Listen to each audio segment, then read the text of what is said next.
What's up, friends? Welcome back to Mom's Dinner. Here, we're helping you feel successful in your kitchen with super easy and delicious recipes. Today in our kitchen, we have so much leftover ham. We have the ham bone. We had a family feast the other night, and if you make a spiral cut ham, chances are you're gonna have ham left over. This potato and ham chowder is so good for dinner. So easy to make. You're absolutely gonna love it. So next time you have leftover ham, plan on this recipe and you're gonna love what we thicken our potato soup with. So stick around today. We're making potato and ham chowder for dinner. We're gonna start this recipe by heating 1 tablespoon of oil in a large pot over medium-low heat. Then we're gonna chop up 1 yellow onion and toss that in the warm oil and get it softening just for a few minutes. We're not looking for browning here, we just want a nice translucent sweet onion situation. While those are softening, we're gonna peel and cut about 3 cups of russet potatoes. You could also use Yukon Gold. You wanna make sure and cut them into uniform size so that they cook evenly in about 15 or 20 minutes. Now to that, we are going to add our super secret soup ingredient, which is chicken base. You need about 2 heaping teaspoons, then 4 cups of chicken stock and 2 cups of water. All right, everything's combined at this point, so I'm going to bring this to a simmer and let this simmer until the potatoes are completely fork tender. I may actually even pop the lid on kind of 3/4 of the way, just so that it will heat up a little bit faster. All right, I think that this is looking really good. I'm gonna turn the heat down to like a medium low. Now, what I'm gonna do is I like my potato soup. I like the potato chunks to be kind of craggy in the soup. So I'm gonna use this little tool. This is actually, it's called a meat masher, which I think is the weirdest name for a tool. But I'm actually gonna use it to chop the potatoes up in the soup. Some other options would be to do like an immersion blender, or you could just take a wooden spoon and kind of smash some of the potatoes. Or if you just like to have the potato cubes, that works too. Okay, that looks really good. So now what we're gonna do is I'm gonna crack a little bit of black pepper into the soup to season things. And just use as much black pepper as you like. Then I'm gonna do some dried basil.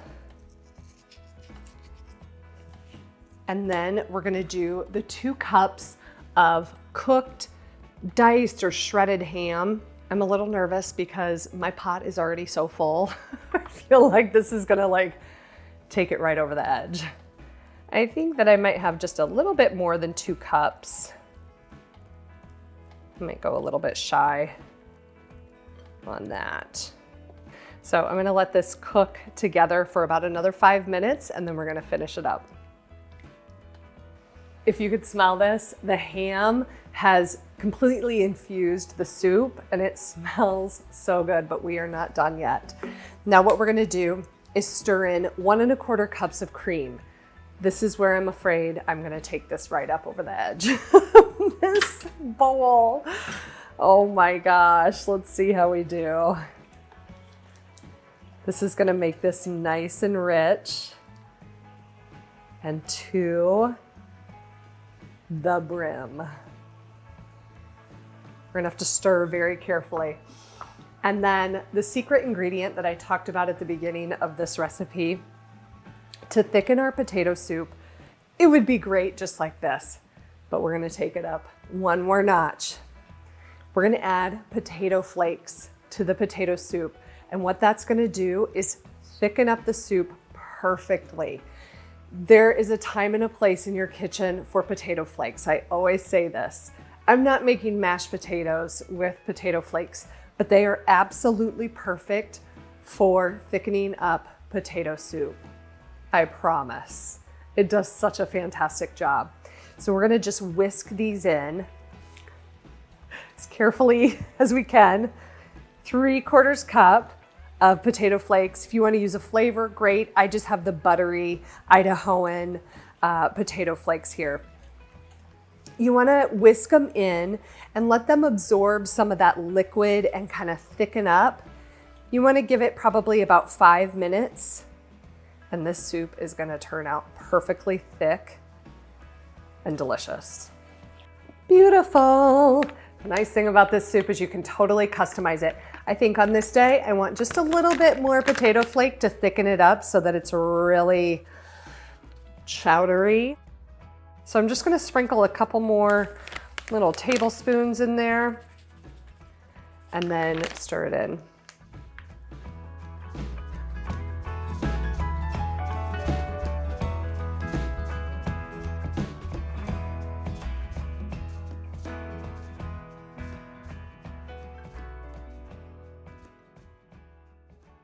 The last thing is to taste this potato and ham chowder. If you'll notice, we didn't add any salt throughout the whole recipe. The chicken broth, the chicken base, the ham can all be salty, and your ham can really vary in saltiness depending on what the original application was for the ham. So I'm gonna give this a taste and see if we wanna add a little salt or a little seasoning salt.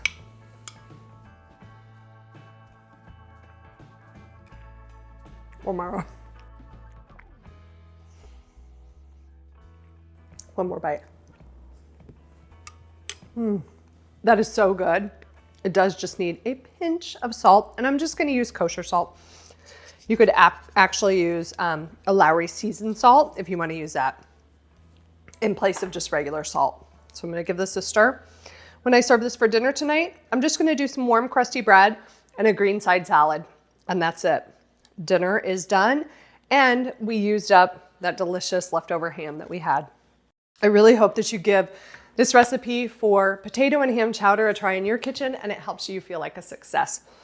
Join us next week for another recipe video of something you can make in your kitchen. Until then, have a wonderful week ahead. See ya.